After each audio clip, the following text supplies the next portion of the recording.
All right, we are live.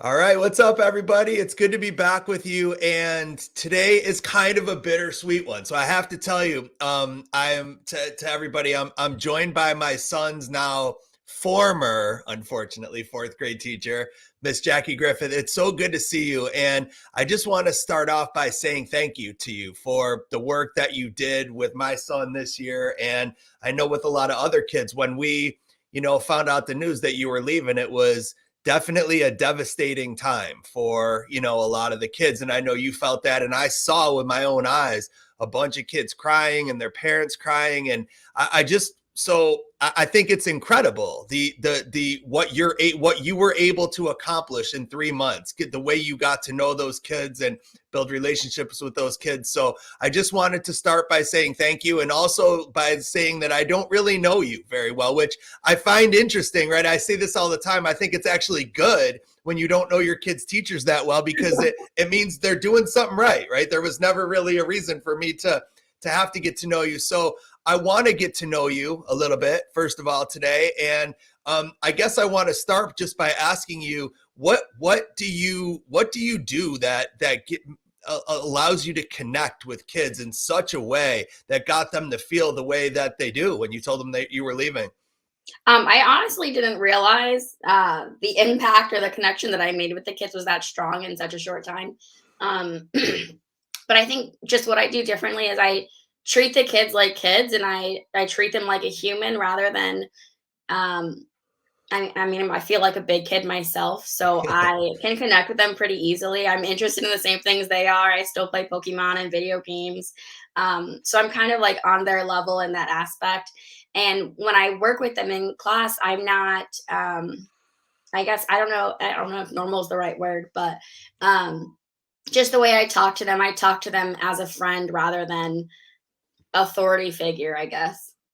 Yeah. And one of the things that I noticed, at least with Eli, that you did is you often gave him a hug, like at the end of the Oh, day, yeah. like and that meant so much to him. Oh, he's so sweet. Every kid when they come in, they stop at the door, and I'm standing at the door, and they walk in, and I greet them, whether it's saying hi. Some of them want hugs. Some of them just want to show me the new Rubik's cube they brought in today, or whatever it is that they have. All want to show something when they come in, or give love in some kind of way. So, And you always take time for that. oh yeah, definitely. That's awesome. On the way in and out. So let me ask you. Look, I understand people have to do what they have to do for their life, but I think it's really devastating for our profession and our career that we're losing someone, or for us, for our kids, for our what we do, that we're losing somebody like you. So I wanted to ask you, like, when did it start? Like, when did you start thinking, I'm not sure that this is really for me anymore? Because I never saw this. Like, I never saw this coming from you. So when did it start? Probably towards the end of September, early October. Um, I was just kind of going home and not being able to shut off work. And I live alone, so it's convenient for me that I'm single and by myself, I guess, but because I wasn't putting that on anybody else. But it was just literally me sitting at home every day thinking like, oh, what am I going to do tomorrow? What am I going to do next week? And just prepping constantly and preparing myself and thinking about kids from last school year and the first year I taught, and it just never shuts off for me, at least. Yeah. And so when I was texting with you, you were talking to me about the school obviously you're at with my son this year is a brand new school, but take me through a little bit of your career before this. Yeah, my first 2 years, I was teaching out in Lakeland. It was a good school. It was a Title I school. So a couple of the kids, or like quite a bit of the kids, like kind of had a weird home life or a different home life than other kids, or that I grew up with myself. So they needed a lot of love and a lot of care, and we had to take time during our school day away from teaching just to work on social and emotional things. And we had some behavior problems, but it was nothing that I couldn't handle. I just understood, and it was not what I was expecting going into teaching, because I didn't even come from an education background. I didn't go to school for education. Um, Hmm. I got into education from actually tutoring my nephew and helping him with his homework after school every day. Hmm. So at that school, um, it was similar to the school I'm at now, with just kind of hanging out with the kids, doing my job. And my school last year, with COVID and everything, and wearing masks, I was at a Title I school where it combined with another school that actually closed because it had a failing grade for so many years. Hmm. So it was a lot of behavior issues, and I didn't really feel supported by admin. I would have kids get up in the middle of my class and take a whiteboard marker and write "fu" Hmm. B on the board while I'm Wow. teaching. The first time that happened, I kind of lost my mind. I didn't know what to do, and I just ran to the teacher next door, like, what is going on? And when I talk to admin and our behavior specialist, I'm just told, oh, ignore it and keep going. Yeah. I have a room of 25 other kids. Yeah. How can I ignore something like that? So, Right. and that was an everyday thing. I would have kids throwing things at each other or just standing up and fighting in the classroom. And I was just told, ignore it, it's fine. Yeah. So it was really challenging last school year. And it's something I still think about. I even have those kids. Every year, all the kids want to follow me on social media or have some way to contact me after. Um, and they will find my Instagram account. Well, let's be clear. Like Eli's already asking my wife and I to go out to dinner so that you can come babysit. So this is we're already trying to figure this out in our home, how we can get you over here. But yeah, go ahead. I'm available anytime for Eli. Um, but they like even the kid who did that to me, who got up and wrote "F you" on my whiteboard, messages me now. Um, I miss you. How are you? And I'm just like, Yeah, last year you wanted to kill me. Like you hated my guts. right. And they would run away. And it was just, and I just think about them all the time because I had the Packus app where we would have to send food home for the weekends, with more than half my class. And it's just like, I'm at home thinking like, how is John? Is he eating today? Does he have somewhere to sleep? I had kids who were Mm, homeless last year, and I wow. had no idea until you really got down to talk to them, and or the school psychologists and guidance counselors. And it's just always on my mind, and it takes a toll on you. And my best friend is an RN, and every time I talk to her about it, she's like, you have compassion fatigue. You are so worried all the time, and it doesn't shut off. And now I'm thinking about it, and I'm like, she's absolutely right. I'm just exhausted mentally. Do you worry though that that could be something that will carry over into whatever you do? Because I feel like you're just that kind of person. And so like whether that's just with your job as kids or with whatever you do, is that something that could be there for a long time? Or do Oh you yeah, have to work on that? Yeah. I feel like forever I'll be thinking I've about these. never heard of that, compassion fatigue. Like it's almost like you have so much compassion it exhausts you. Yeah, that's what. And I'm she's an RN. She works over at the hospital, Wesley Chapel, Florida, and she has it too. It's something she's experiencing as a nurse and working on the COVID floor. It's just you care about these people so much, you're just tired, and Yes.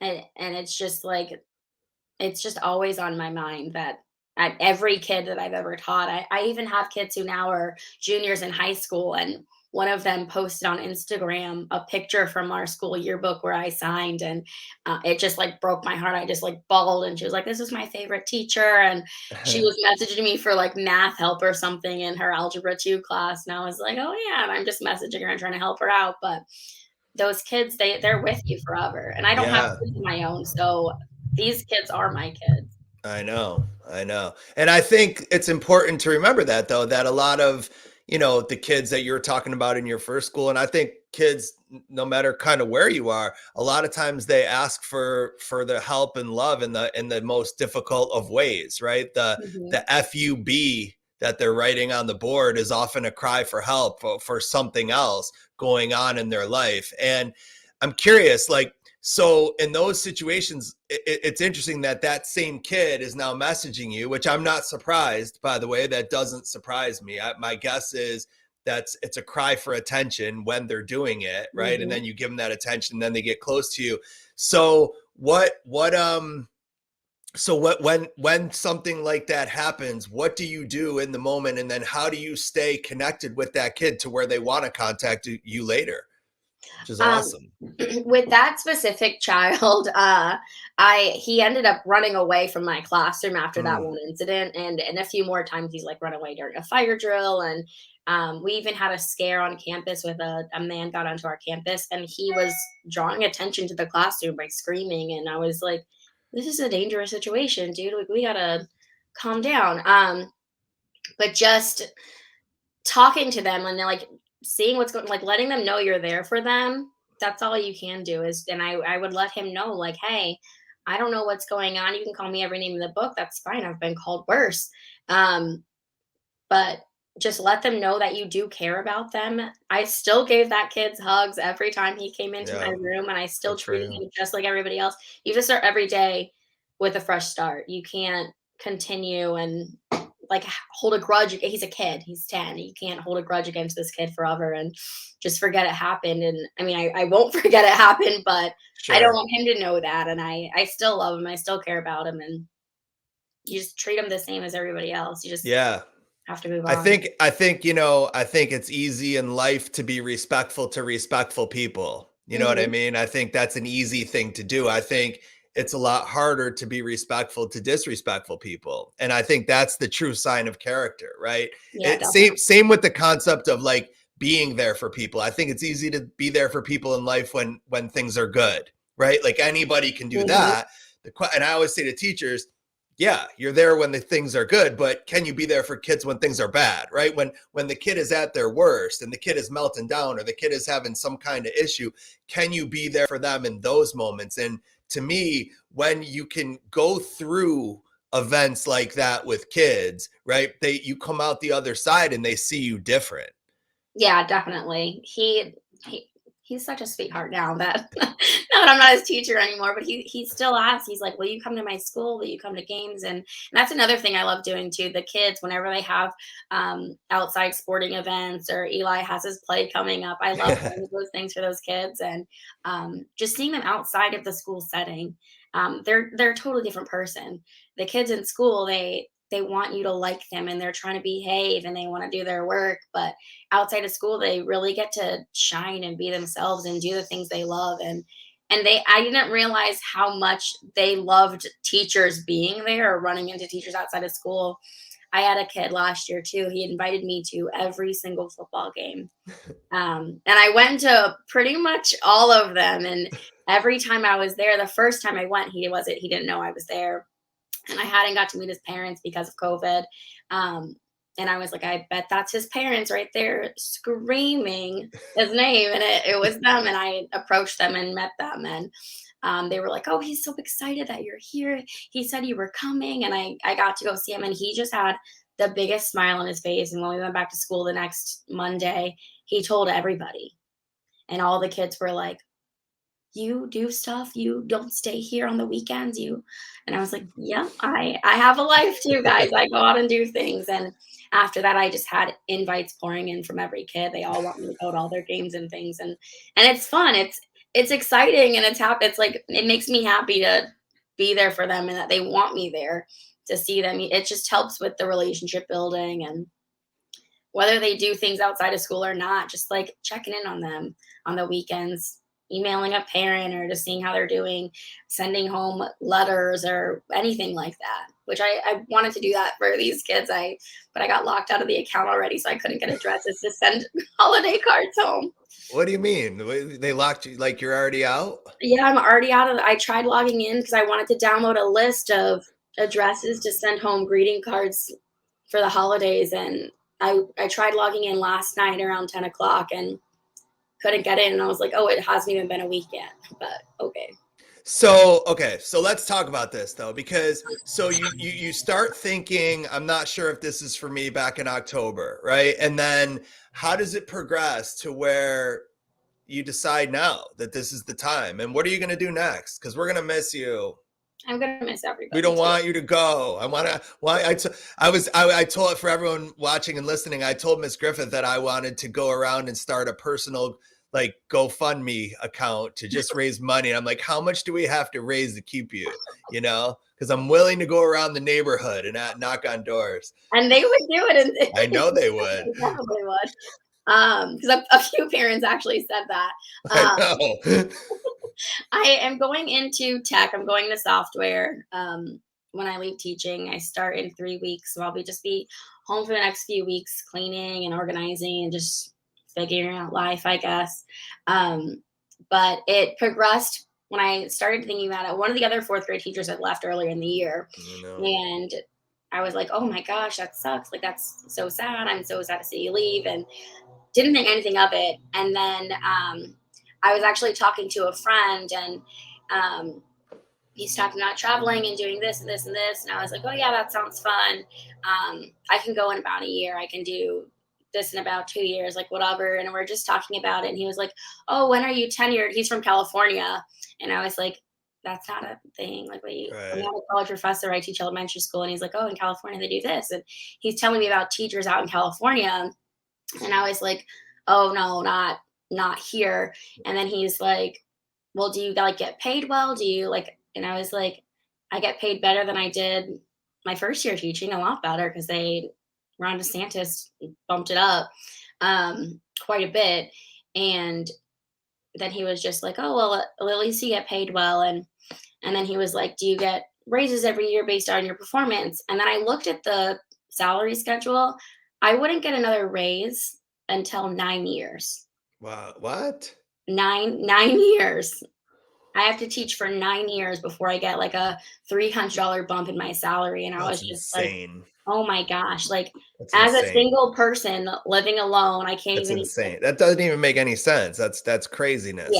I I was I didn't know that until I started talking to him about it, and I was just like, "Oh my gosh, like I'm not going to be able to save a penny over the next year 9 years of my life because I just bought a house last November, so I'm here for a year now. Woo. But I have friends who Congratulations. You bought Thank your own you. house by yourself. Yeah, I Yeah. really exciting, and it was a big accomplishment for And me. if you got it in November of last year, then you're doing well because property down here is Oh, yeah. up a I got lot. it right before, and that's what I've been told by everyone is you're so lucky that you're really but I shouldn't be lucky to not be homeless, like, which is Yes, and correct. on a teacher salary, I was living at home with my parents. I couldn't afford an apartment. Apartments around here are like 1,500 minimum. Um, so I can't imagine what teachers with kids and a family do because it's not to me or just trying to get an apartment and pay my bills and things. It's not a living wage with student loans coming back in January. I kind of a panic set in when I realized um, I'm not going to have any leftover money at the end of the month after I pay all my bills when student loans come back. And so I started talking to some other teachers from my previous school. A lot of them do Instacart and stuff on the weekends or shipped or whatever second job they do. And then talking to other friends who aren't in education, and they're just like, "Oh, you're so lucky you have summers off and you have long breaks." And I'm like, technically we do, but Right. I don't know a lot of teachers that aren't working over the Yeah, summer. but you're not getting paid over the summer anyway. Exactly, and That doesn't even they make don't any sense. That's a ridiculous argument because the pay, right? Like the pay, it's a 10-month paid job. yeah, So you're they not being paid. in Pasco, they This do is like, stupid. we're not getting paid for not working, but they do take money out of every check Oh, to so put it but towards our it's still summer. your oh, okay. It is the money Okay. that I worked So for they're all making you feel like you're getting yeah, paid in the summer when really you're not, which is almost even worse yeah, because it's exactly. your own money anyway. So Yeah, they're saving your money and then giving you your money when it's time for you to get your money that was always your money in the first place. exactly. But Got it. my friends do not understand that, and they're like, "Oh, well, you Ay, can ay, go ay. do all this stuff for the summer," and I'm like, "I can't though, because I do work over the summer. I just don't work as a teacher. I do other things like summer camp, and a lot of my friends again do Uber Eats and those things, and I started looking into those just to earn some extra cash on the side. And but then I was like, I don't even have time to be a teacher. Right. I'm still working on the weekends and working nights. So it's just like it was it was like an eye opener for me just talking to a friend who had just moved over from California. And and I mean that wasn't the So it's big. all this friend's fault. So I got to find out who this friend is, and we're gonna send him right back to California because this friend comes over here and then takes our favorite teacher away. I got it. I got it. I got It just a panic had set it. in on me, and I was just I like, hear you. I did. I thought about I was like, I can put my house back up for sale and move back in with mom and dad and like start figuring out my finances again um until maybe things get a little cheaper or maybe I can get a second job or balance things a little better for me. Um I thought about moving up to high school and teaching a sport after school or something just to earn a little bit more money. Um, just so I Interesting. could survive. And and then my phone I swear is listening to me because then I'm on Oh TikTok and yeah. scrolling and it's all I'm a burnt out teacher. I'm gonna quit my job today. And I'm like, oh my gosh, why are these coming up on my For You page? And then eventually that's all my TikTok had turned into. And my Instagram feed was just suggested post of teachers talking about all the stuff going on at their school. And I was just like, oh my gosh, this is exhausting. Like it's even on my phone. Um, Well, your phone does listen to you though. That's oh just what yeah. it is. Right. Yeah, Right. I'm looking at it now and I just want it away from me. Yeah. Um, So it's interesting to hear you talk about this though, because it sounds like, I mean, listening to you, it sounds like really more than anything else, this was a financial decision, right? This was a thing that was like, if you were making what you're going to be making, whatever, with the next job you're doing, that you wouldn't have left, correct? yeah, definitely. It wasn't just the finances, it was like just the mental thing. Like my mental and physical health has definitely gone down since I've come back to teaching. And it's not just the education, I blame COVID too. Like I've gained probably 50 pounds over the last 2 years. Um, just from the stress and just worry, I guess. But definitely the finance was a big part of it because I come January, I wouldn't have any extra money at the end of the month after paying for my house and my car payment, my insurance, my student loans coming back, groceries, and then I'm done. Already How much more are you going to be making at your new job? I'm Like making what? more than double. More than double. Yeah. So your starting salary at your new job is more than double Hmm. what you're making as a what year teacher? How many years? Four. Four. Fourth as a fourth year teacher. Mhm. But then again, this salary would be the same until I'm year 9 as well. Right. So I Right. was just like looking down the line, I was like, I'm gonna be 40 years old, still living paycheck to paycheck, like my salary didn't need to double. It could have went up just a little bit, and I would have been okay. Like I don't mind living very minimal. I live minimal anyway as it is. But now I'll be able to put money into my 401k and put money aside for retirement or savings or whatever, and I can go get my nails done or my toes done on the weekend. Like just treat myself a little bit. Right now, I was talking to my mom yesterday. I was like, I haven't had a pedicure in 2 years. Um, so it's just like I'll be able to do things now rather than worry I like, oh, if my understand. car breaks down, what am I going to do and stress. And so it is putting a little my mind at ease with that. But I Do you think you're gonna miss it? You're gonna miss the kids? What are oh you gonna yeah, miss the most? definitely the kids, definitely the kids. The summer camp I actually worked at over the summer this year just reached out to me last night asking if I was coming back, and I just started crying again. Because that is You what cry a lot, don't you? I did. When I think about the kids, I do. When you started talking in the beginning, my eyes started watering, and I was like, "Oh gosh, I don't do this on camera." Um, You can do it. but it's definitely the kids. Like if my job was literally just hanging out with kids all day, I would be so happy. Like that.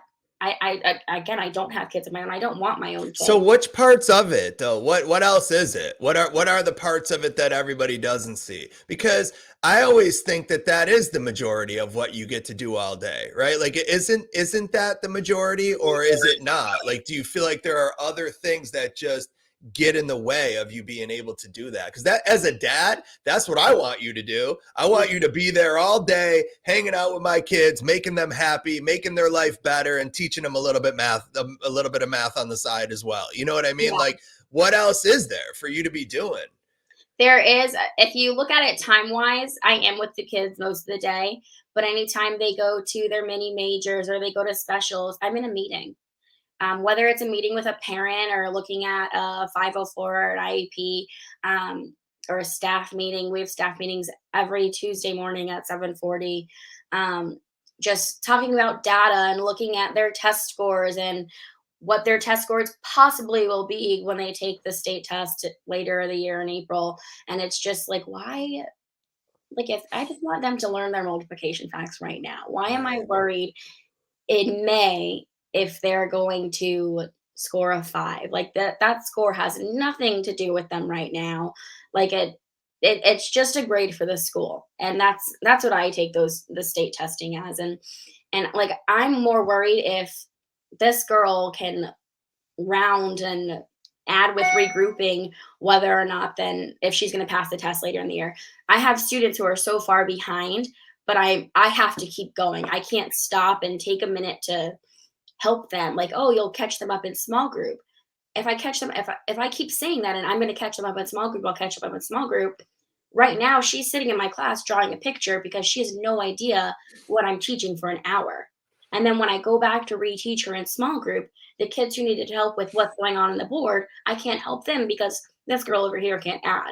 And it's just like, I can't, there's only one of me. I can't be with every kid at every moment when I'm, oh, just keep going, push them through, push them through. I can't do that.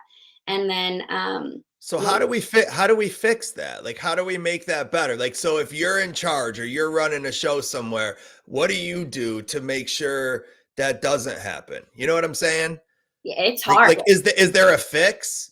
Like, is it do they need to have all those staff meetings? Like, could they just say, you know what, the heck with the staff meeting, come in at 7:40, but go in your room and catch up on your work, or try to meet with a kid before school that's struggling? Like, what kind of things can we do so that that doesn't happen?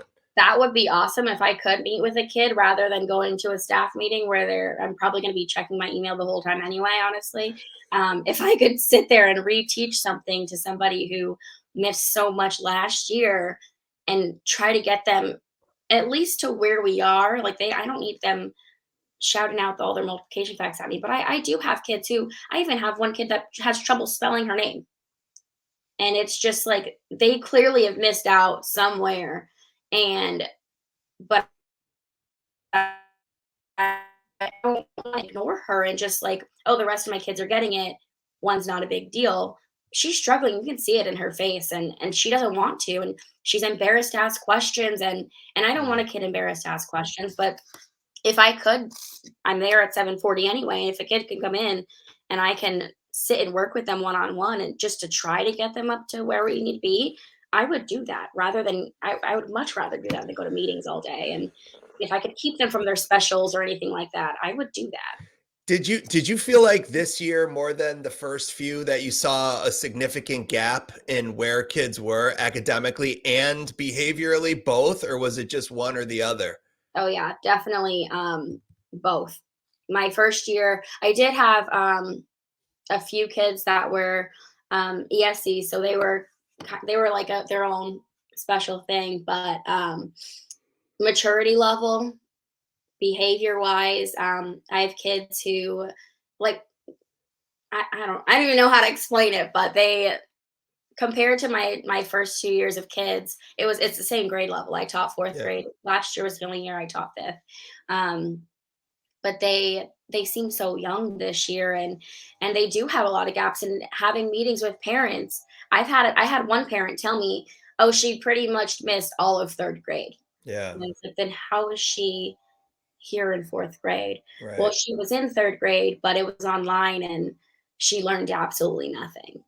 And I'm like, okay, well, what are we doing now? Like, how are we going to get her caught up? And so it's just, they did. I think a lot of teachers are feeling that. And if you're watching right now and you want to comment, I don't know. Like I'm hearing from everybody that there's a significant gap. And I think that's an incredibly hard thing as a teacher. I think I was a self-contained special ed teacher, and I think everybody, a lot of people for the first time are figuring out what that's like right now, because literally you're teaching kids at all different places, right? You got Mhm. certain kids that through the pandemic got extra help and extra tutoring and extra, right? Because their parents had means and supported them. And, I know I talk about Eli, right? I don't even know if you know this about Eli because it's so much better, but he had a pretty significant stutter for a while. Oh, wow. And yeah, which is it's basically non-existent now, but it was it was bad like for a while, and we got him extra therapy and extra, right? Like, so there were some families able to do that and continue Mhm. on, while other kids, I feel like, didn't get anything because everything they got was at school, and when school shut or when it went completely virtual, they didn't have the means or the ability to Mhm. go and and get that. So it's got to be and I don't know if that's going to get better anytime soon, because it's still going on, right? This is Yeah. like an unprecedented time where we've never had anything like this. But and my daughter too, right? So my daughter Brookie, she's in second grade, and she was definitely behind in math when we got down here. I mean, and they went to school last year. I mean, my kids Mhm. went to school last year, so but it's true. I mean, the workload and just the way it was done was just different, and I think a lot of kids missed out on a lot of things, and I think that we're seeing that. And I think this year, though, the most important thing for teachers is to embrace the journey of it, right? Like if you can. So it's like sort of in life, there's the destination and then there's the journey to the destination. And I think sometimes we get so caught up in the destination that we forget that we're on this journey. And it's sort of like the question is, can you embrace the roller coaster, right? This year is a roller coaster. It's ups, downs, good, bad, loops, corkscrews, tunnels, dips inside the tunnels, right? Like all this craziness. And it's sort of like, are you just kind of hanging on, or are you like, nah, I like roller coasters, this is fun for me, you know what I mean? And if it can be fun for you, then I think this can be easier. But I think it's an incredibly challenging way to teach, and I don't think most people signed up for it Yeah. this way. Even like that, you're bringing that up. Like last year, we were face to face all year last year, but because of COVID, if a kid had a cough, they were gone for 10 days. And then my kids last year, they didn't have devices at home to log in and join us in class on Zoom or whatever. So I had one kid who was out for 2 weeks at a time, 4 times throughout the year. And then sometimes I had to be out for 2 weeks at a time. I had to be out twice last year for 2 weeks. One of those times being the last, like within the last month of school. Right. So it was just, it was crazy. And then we had teachers who had to do online teaching while they're teaching in person. And it was a crazy year last year. So just kids coming in and out all the time and just trying to manage and balance and figure out like, okay, Austin was here for this, but he missed this. And but this person left as soon as Austin came back. And it was just like it was Crazy. crazy. It Crazy. was so hectic and so hard to manage. Um and this year too, I had the first 2 weeks of school, I was missing two kids because of COVID. And it's still like right. I didn't get to say bye to a kid because she was out for COVID. Yeah. And So what's crazy is, right, so we have people from all over the country watching this. I mean, we've got it good down here. Like I mean, they don't really like my kids haven't been quarantined at all. They haven't had mhm, to wear masks. They haven't we don't really do social distancing down here. And so you're dealing with this here. Imagine what's going on in all the yeah, places where there's a lot of schools where it's no different than it was in 2020, where literally mhm, it's the same protocols and the same, and so you see this gap just continuing to widen. And, I don't know when that's going to end. I don't know when yeah. that's going to end. But, so what were the last few days like for you? How hard was it Oh, for you? the Tell. when I told everybody on Tuesday, the other A teacher, week ago today, it was devastating. I'll never forget it. yeah, my like heart just dropped. Like it was the worst day of my life. Monday, our guidance counselor found out, and she came to me and was like, "Hey, these kids are obsessed with you. like, we're gonna have to do something this week. And I was just like, I'm gonna be crying. I understand that, and they're gonna cry, but like, what do you? And she's like, you don't understand. These kids come to me and they talk about how funny you are and da da da. And so she ended up coming the last day, but on Tuesday, the other teachers were like, hey, we're gonna send your PM group down a little early so you can tell them all at the same time. I didn't want a kid to find out in the hallway in passing. I have Eli in the afternoon. I would I have know. been mortified if he found out from another kid. And so all these kids are in my room. I have 50 kids standing in my classroom, and I couldn't even speak. I just stared at them and I just started bawling. And Eli actually goes, he was in denial, and he just stands there with his arms crossed and he's just leaning against a wall, and he smiles and he goes, she's leaving. And I Ugh. just looked at him and like wanted to That's what he die. said? He said that and I wanted to die, and I just shook my head and started crying even more. And I'm sorry. It's okay. He laughed and he said, this is such a great prank. And, and all the kids were just like, they thought it was so funny. They thought it was a joke.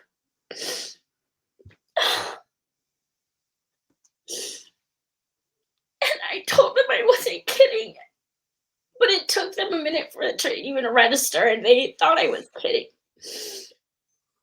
And, and then I had a few kids start crying, and I finally was able to tell them.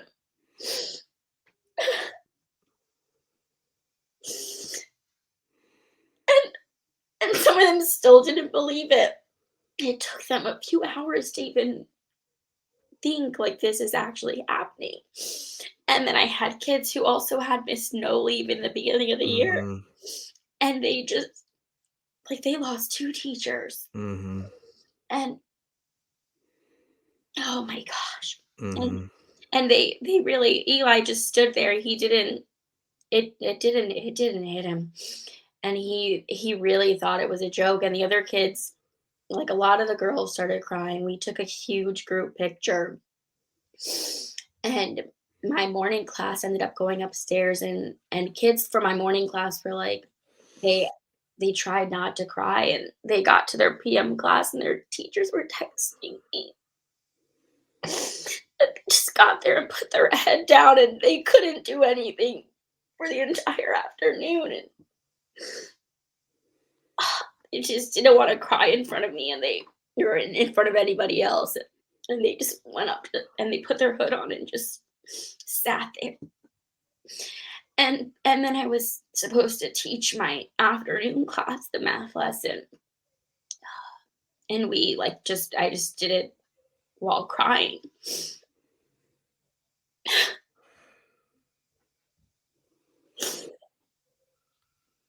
Oh my gosh. Yeah. And I just let them all like pick whatever seat they wanted to sit in over the last couple days, and they all sat with their friends. And at recess, kids were coming up to me showing me, oh, we wrote you a song, and we made up a dance, and they're just doing all these things. And oh my gosh, and they didn't want to go to specials that afternoon.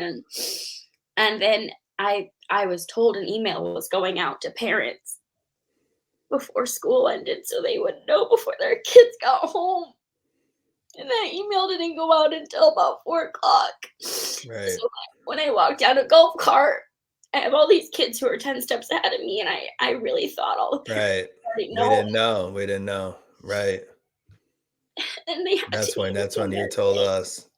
So for everybody like listening and watching, it was so I've been around education now for like almost, it's crazy when I think about it, almost a good solid what, 17, 18 years. And I mean, what happened that day was just so what's crazy is it was a week ago today, and I went to pick up my kids. And the way it works down here is we have multiple spots for dismissal, right? I think a lot of schools do, but there's different spots you can pick your kid up. And one of the spots for us is golf cart, right? It's Florida. There's a lot of people have golf carts, and there's like their own, it's got its own spot. And so Miss Griffith walked the kids out. There's just a different teacher every day that walks the kids down to the area. And the kids came down, and Eli, my son, was kind of like first in line. He always walks with you. It's one of his He's so favorite sweet. things to do. is to walk with you. And he loves when you're a golf cart. You know, he's actually happier in the morning when he's like, Miss Griffith's golf cart today, you know, and right. And so he's like, I have really bad news. And he never comes out of school with bad news. I mean, he loves school. He loves it. And I think he'll still love it. I want to be clear. Like, I think he'll still love it. And, you know, and it's hard. It's hard. It's been hard for him. But so anyway, let me just finish this. So he tells us, and then people start hearing. It was like this little, you know, one person, then another, and then they kind of, and then Miss Griffith starts crying, and then all the parents come over, and it was like this, it was like just a crying festival down there. Like, everybody was crying. And all I could think to myself is how amazing it is that you've had that impact in such a short time. Like, I think there's people who go an entire career, literally an entire career, without having the impact that I saw that you had on these kids. And the reality for me is, as a dad, that's all I care about. Like, that's all I want. That's all I'm interested in. Like, I want my kid to love school. I want my kid to be excited to go to school. And what's incredible is the amount of power that you possess, right? Not you, but you, us, right? That we on a daily basis possess. And I think sometimes we don't realize it when we're in it. I think sometimes when we're in it, we're like, oh, it's just another day, and it's just these kids, and it's just another class. And I think that is how it is a lot of times for the teacher, but for the kid, a lot of times it's this human being who is there for me every single day. And look, for my son, right? For my son, for my daughter, and listen, there were tears here. There still are, right? There were multiple mornings last week where Eli woke up and he said, I'm going to pretend it's a dream. Like, it's a dream, and I'm going to go back to bed, and I'm going to wake up, and, you know, and she's going to be my teacher again. And, you know,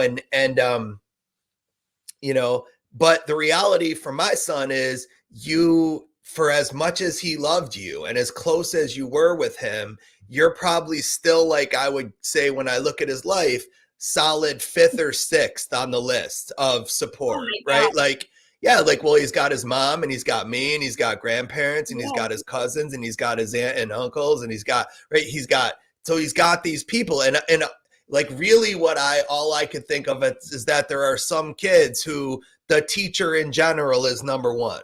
Number one. It's you're the number one person that kid has for support. And I think, you know, it's easy to understand why some kids don't connect quickly to teachers and put guards up around them, because they don't want to get close. They're afraid to get close, because in their mind, if they get close, you know, and then you lose that person, or the person breaks up, or the person's gone, it's too painful. And you're like, so I don't want to get close in the first place. And I think we have to guard against that. And I think it's important for teachers, you know, that are listening and watching, to remember that even if you leave, or even if you go to a new school, or even if you go somewhere else, you can still maintain relationships with certain kids, right?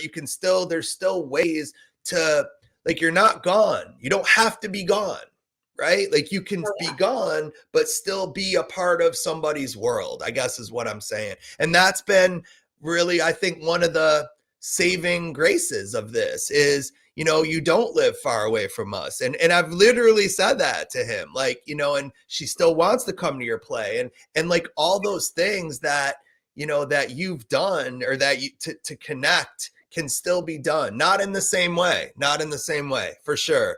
But, you know, and I've said to my son, and I think this has probably gone on from a lot of parents around here, is that, you know, this is part of life though, too. Like, part of life is, you know, things don't always go exactly as they were planned. And I think sometimes how we respond to those things is what kind of defines us, you know? Yeah, definitely. Anyway, anything else? Like, I always like to, I mean, I don't like it to be sad, because I value, I want you to know, like, how much, like, I would take it all over again, right? Like, if they were like, your kid could have this teacher for 3 months, and then she wouldn't be there after that, would you take it or not? I would say I would take it. I would take it. So I want to just say thank you. I see somebody coming in right Oh, here who I think wants to say hello too. hi, And there he Eli. is. There he is. Come on. Oh, yeah. I can't hear you. Hold on. I'm going to give him the headphones. You're on live too. Oh, Hey everybody. hi, Eli. Hi. I miss you. How are you? Good, I'm perfect. He's perfect. Of course. How's your break going? Tell Miss Griffith, what was your favorite? Oh God, she asking. What? I was gonna say, tell her like some of your favorite things and memories of the year with her. Well, one, you're a great teacher. Thanks, Eli. You can come. You're in. welcome. What makes her great? Well, she's kind, She's kind. she's funny, and she's fun. She's kind and she's funny and she's fun. That makes a great teacher. That's what makes a great teacher. Kind, funny, and fun. I feel like Eli's seen me cry more than anybody ever. I have. What's the funniest thing she's ever done? I'm just curious. Goodness. Don't embarrass her though. The funniest thing. Yeah, like what is she? Okay, so I got the funniest thing in my head, but it's not really appropriate. Okay. Was it when my I dress just said don't embarrass Yeah. her. Did you hear me say that? my dress ripped in class, like right on my butt, and everybody saw my underwear. Yeah, my dad can't hear you because he Oh. doesn't have the headset. I can't hear. Love it, Right, all it's only that. him now. They can hear. Wow. So you can read what all the people wrote. See how these people wrote comments while we were talking. Anything else that you want to say to her? Because we got to wrap up. There's something I was going to say, but I forget what I was going to say. Okay. Do you want to say thank you for being Thank your you. teacher? For being my teacher. Thank you for being my teacher. Yeah. Thank you for being my student. You're Thank you. Oh. All right. I'll take these back. Okay. Adios. Adios. Do you speak Spanish? I don't. He just said adios just for fun. All right. Well, Miss Griffith, listen, it was a pleasure talking to you. It was a pleasure getting to know you. Thank you for doing this, and thank you for everything that you've done for my son and for our family. We will always appreciate it. All right. Thank you, guys. Okay. All right. Wait. What? Last thing. Did you keep the poster? I Did you keep did. the poster? It's downstairs right now. It's downstairs. Oh yeah, the poster that the kids made for you. Yeah, I cried my eyes out. One of my favorite things on there had a quote section, and it said, "It might be Miss Hunt's new classroom, but in my heart, it'll always be." That's right. That's right. It will always. She liked the section that said it might be Miss Hunt's classroom, but in my mind, it will always be Miss Griffith's classroom. Right? I know. Yeah. Well, hopefully he'll form a really strong relationship with Miss Hunt too, and we'll see how that goes. Yeah, they all got to meet her on Thursday, so that was really nice that she came in and she spent the entire day in the class with us. So yeah. Good. Great. All right. Well, thank you, Miss Miss Griff. I almost said Miss. Try saying your name like 10 times fast. It's probably really hard. Miss Griffith, Miss Griffith, Miss Griffith, Griffith. I said Griffith. Miss Griffith, Miss Griffith, Miss Griffith, Miss Miss Griffith, Miss Griffith, Miss Griffith. Oh, good Miss job. Griffith, Miss He Griffith. did it. He did it. very nice. All right, Miss Griffith. It was so good to see you. Thanks for everything, and we'll be in touch. Okay. All right, definitely. All right. Stop. All right, everybody else, thank you so much for watching. We appreciate you all. If you're listening only, don't forget to rate, download, subscribe, review. I'll be back with you same time in 2 weeks. Have an amazing holiday, everybody. We love you. We'll talk to you soon. Peace. We're out of here. Bye, everybody. Thank you. Bye. Bye. Bye, Miss Griffith. Thank you. Love you. Bye. Oh. That's it. We out. Oh, I think we're still live on Facebook, though.